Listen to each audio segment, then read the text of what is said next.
Ya, di paruh sebelumnya tadi kita sudah perbincangkan proses hukum terkait sengketa pemilu yang akan bergulir di Mahkamah Konstitusi. Sekarang saya akan bahas proses politik yang bergulir di DPR masih kaitannya dengan dugaan kecurangan pemilu 2024. Kalau tadi masih di jalan, sekarang Bang Zuhad sudah ada di studio nih.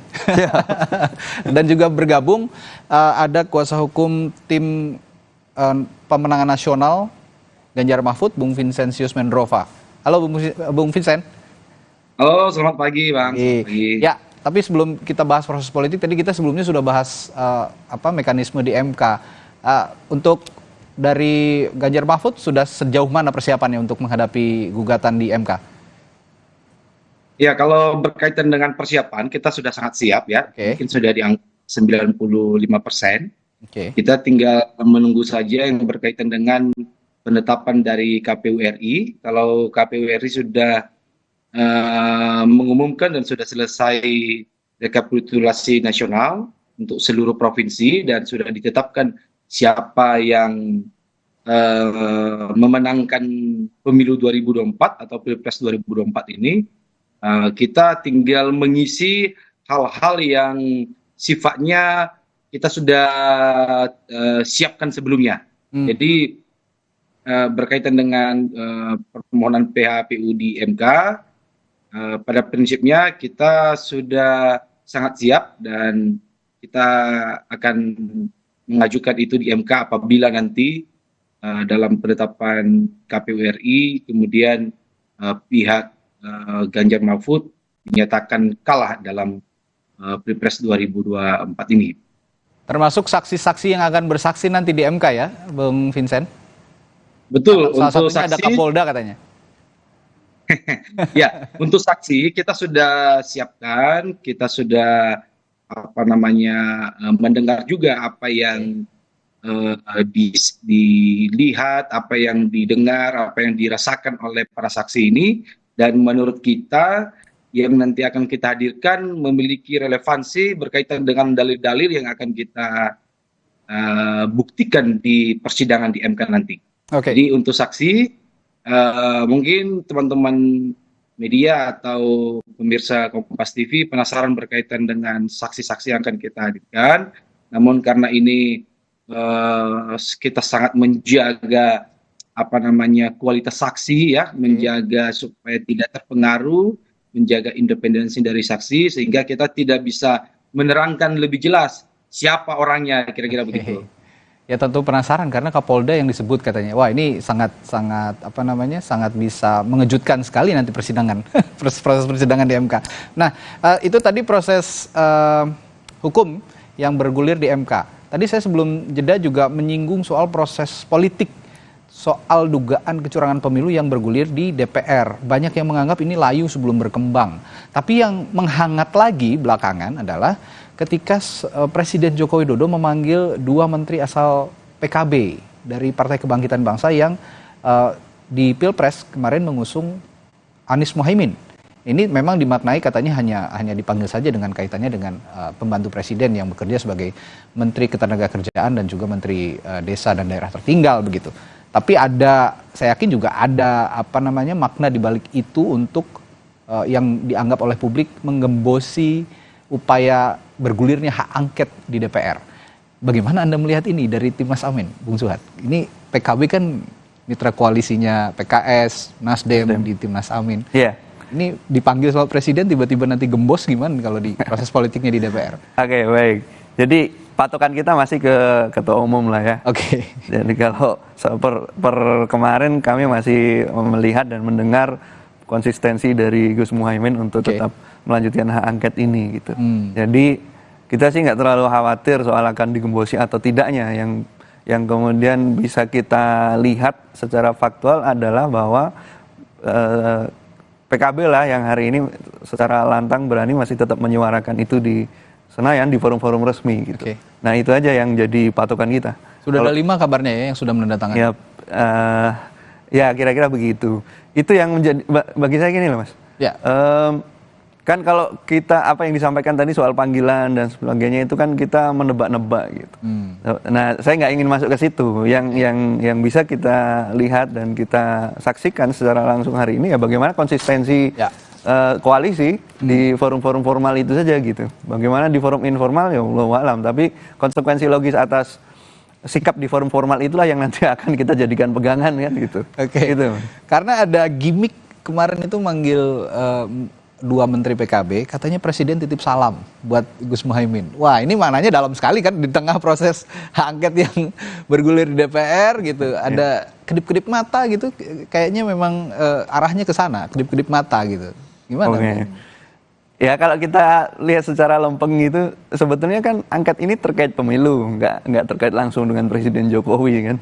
Jadi, dan saya kira kalau kita kembali kepada niat bagaimana angket ini bergulir, harusnya sih didukung oleh semua pihak ya, karena kita ingin melihat bagaimana proses berjalannya pemilu ini yang sesungguhnya gitu kan. Kalau proses memverifikasi di dalam persidangan itu akan dibatasi oleh unsur-unsur di dalam pasal, maka kita sebenarnya masih memiliki peluang untuk melihat, mengungkap fakta-fakta proses pemilu ini dalam kerangka fakta-fakta politik dan fakta-fakta sosialnya itu di hak angket ini, Mas. Ya. Jadi nggak terlalu khawatir, nggak terlalu cemas lah kita. Ya kalau Bung Zuhad tidak terlalu cemas, saya mau tanya Mas Umam juga nih, Mas Umam, analisis Anda dengan adanya Pak Jokowi memanggil dua menteri PKB di tengah bergulirnya wacana hak angket di DPR, bagaimana? Ya, itu adalah sebuah silaturahmi. Oke, silaturahmi. Tapi silaturahmi Penuh makna. penuh dengan makna. Gitu. Nah, maknanya kemana itu yang kemudian menjadi ini. Jadi artinya bahwa apa yang dilakukan oleh Presiden Jokowi tidak bisa kemudian dianggap sebagai sebuah manuver politik biasa. Maka pertemuan antara Pak Jokowi, Pak Presiden dengan dua menteri itu memang atas namanya dalam konteks koordinasi pemerintahan karena antara Presiden dengan menteri. Tetapi di saat yang sama itu adalah membuka ruang komunikasi politik sekaligus penjajakan dalam sebuah proses komunikasi dalam upaya penggalangan kekuatan politik dalam konteks ini adalah PKB untuk dibawa masuk ke koalisi besar ke depan. Karena kalau misal kemudian PKB bisa dibawa masuk, setidaknya ada 3 fungsi utama. Pertama, setidaknya bisa menambah kekuatan suara di parlemen sehingga kemudian bisa menjaga stabilitas politik dan pemerintahan. Ketika terutama di fase transisi kekuasaan yang seringkali pemerintahan baru itu dihadapkan oleh banyak sekali turbulensi politik. Nah, yang kedua, tentu hal ini bisa dilakukan sebagai sebuah strategi penggembosan secara signifikan, terutama terhadap kubu kekuatan yang kemarin mengarus utamakan narasi perubahan. Nah, oleh karena itu kalau misal ini bisa dilakukan, jurus-jurus lepet itu tinggal dimasukkan ke mesin cuci, disetrika, masukkan lemari, udah selesai itu. Nah, yang ketiga, tentu ada faktor yang cukup strategik ya. Karena bagaimanapun juga sudah ada PAN di kubu 02 yang sebagai representasi terutama dari teman-teman di Muhammadiyah. Nah, kalau misal kemudian pemerintahan ke depan bisa juga menggandeng elemen kekuatan yang menjadi representasi kekuatan Islam moderat yang diwakili oleh PKB sebagai representasi dari Nahdlatul Ulama, meskipun ada gap komunikasi antara PKB dengan PBNU, tetapi fakta politik ketika kemudian menggabungkan kekuatan Muhammadiyah dan NU dalam satu payung pemerintahan, maka hal itu bisa menjadi sebuah instrumen kekuasaan yang cukup matang, terutama untuk memasuki fase-fase transisi ini. Nah, oleh karena itu, salam dari Pak Presiden itu bukan sembarang salam. Kalau Mas Frits dapat salam dari Presiden, oh itu bisa saja menjadi sebuah tanda-tanda untuk jadi menteri selanjutnya kan gitu. Apalagi kalau ini dalam konteks upaya penggalangan, maka ini perlu diantisipasi. Nah, kalau misal kemudian kita cermati, bisa saja upaya untuk memecah konsentrasi basis kekuatan koalisi di kubu 01 dan juga 03 rasa-rasanya relatif cukup mudah untuk dilakukan. Terlebih di kubu 03. Tadi Mas Vincentius misalnya ada di PDIP, ada juga di P3. P3 itu sangat-sangat mudah relatif dalam secara politik praktis untuk digalang. Karena praktis per hari ini elemen kekuatan elektoralnya kalau merujuk pada quick count KPU terakhir itu ada di angka sekitar 4,2%. Artinya hanya selisih 0,2% di atas parliamentary threshold.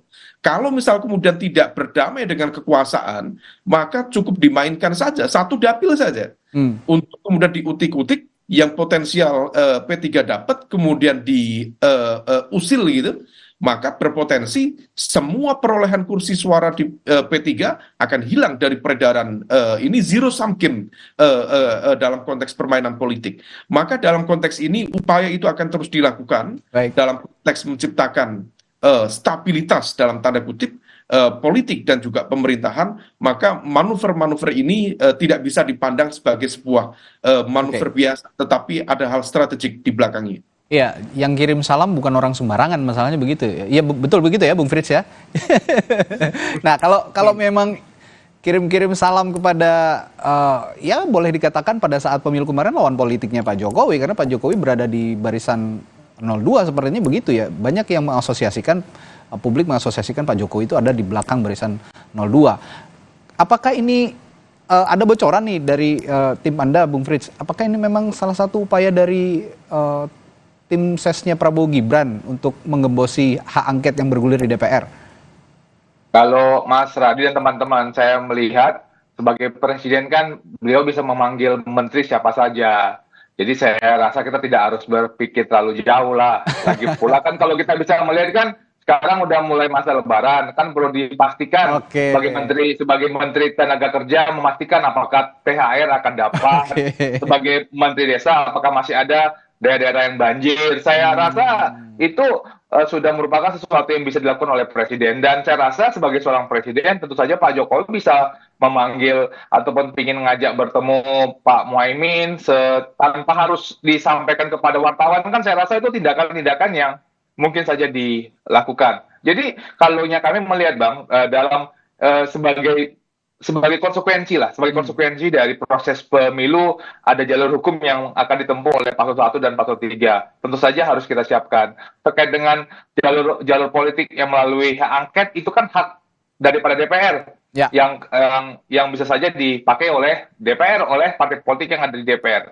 Meskipun kemudian kita masih bisa bertanya, ini kan hak angket itu kan adalah pemerintah. Ini sebagai penyelenggara pemilu, soalnya adalah KPU dan Bawaslu. Kemudian kita soal topiknya, ini soal pemilu. Pemilu mana? Apakah yang mau dibahas hanya pilpresnya atau pileg? Jadi apakah kita membedakan bahwa berarti kalau pilegnya yang menang PDIP dan Golkar dan juga PKB ada peningkatan, berarti dia punya pilegnya baik-baik saja, dia punya pilpresnya kan berarti kan kita tidaknya fair dalam melihat proses pemilu. Satu mengatakan bermasalah dan satu tidak bermasalah. Jadi saya melihat bahwa tentu saja dinamika soal angket ini masih akan terus berkembang, dan tentu saja kami tentu saja akan siap dengan berbagai hal dalam rangka untuk bisa menyampaikan hal-hal tersebut, Bung Adi. Siap dengan berbagai gempuran ya, gempuran hukum, gempuran politik ya.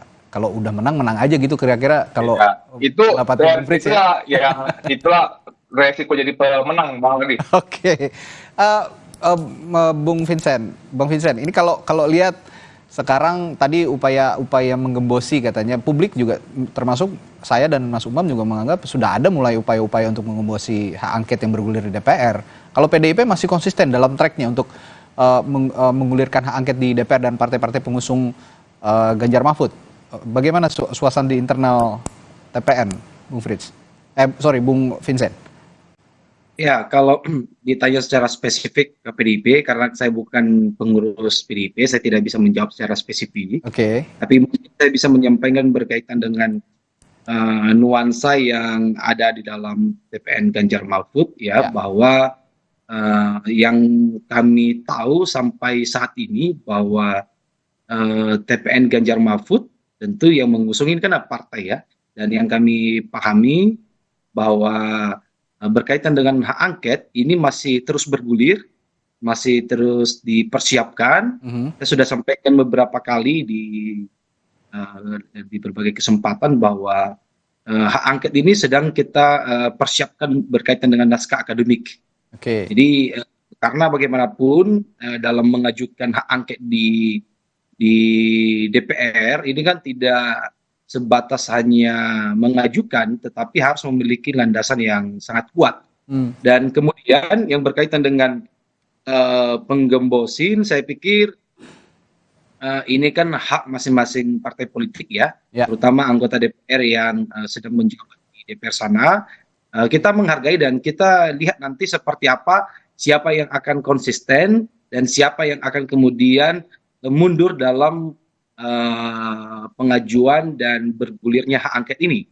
Pada prinsipnya kita menghargai semua hak politik yang akan diambil oleh terutama anggota DPR yang berada di Senayan sana, dan tentu kepada partai politik. Jadi kami melihat pemanggilan dua menteri dari PKB ya tidak merasa bahwa ini bentuk penggembosan dari pihak istana.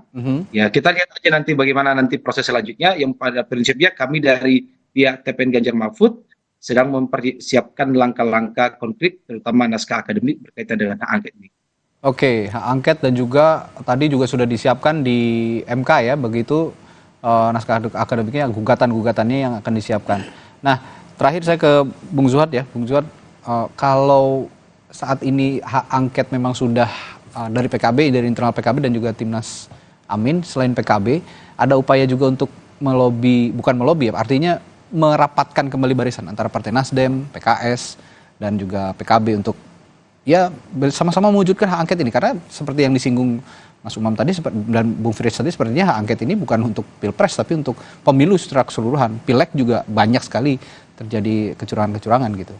Ya, baik. Konsolidasi itu sependek yang kami tahu terus terjadi. Beberapa hari yang lalu sekjen-sekjen juga sudah kumpul bertemu, termasuk juga mengkonsolidasikan seluruh elemen kekuatan untuk memperkuat langkah-langkah hukum maupun langkah-langkah politik yang akan diambil oleh koalisi perubahan gitu ya.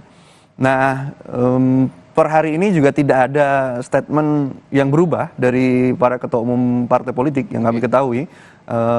Statementnya masih tetap sama soal hak angket ini, tidak pernah ada penarikan dari salah satu parpol manapun di antara koalisi, sehingga posisi kami ya tetap saja berpegang pada statement-statement yang kebijakan-kebijakan yang sudah disampaikan oleh ketua-ketua umum partai politik itu, gitu.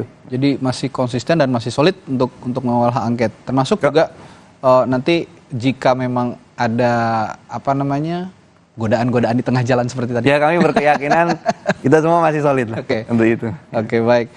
Oke, baik. Terima kasih Bung Zuhad Adji Firmantoro. Sama-sama. Amin sudah bersedia hadir di studio Kompas TV untuk membahas pembahasan kita pagi hari ini. Lalu juga ada Bung Vincentius Mendrova dari TPN Ganjar Mahfud dan juga Bung Frits Edward dari TKN Prabowo Gibran dan Mas Khairul Umam dari Universitas Paramadina. Terima kasih Bapak-bapak untuk pagi hari ini telah berbagi perspektifnya. Sehat selalu. Sampai jumpa lagi.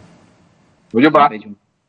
Saudara, masih ada informasi lainnya, tetaplah bersama kami di Sapa Indonesia Pagi. Salah satunya kami hadirkan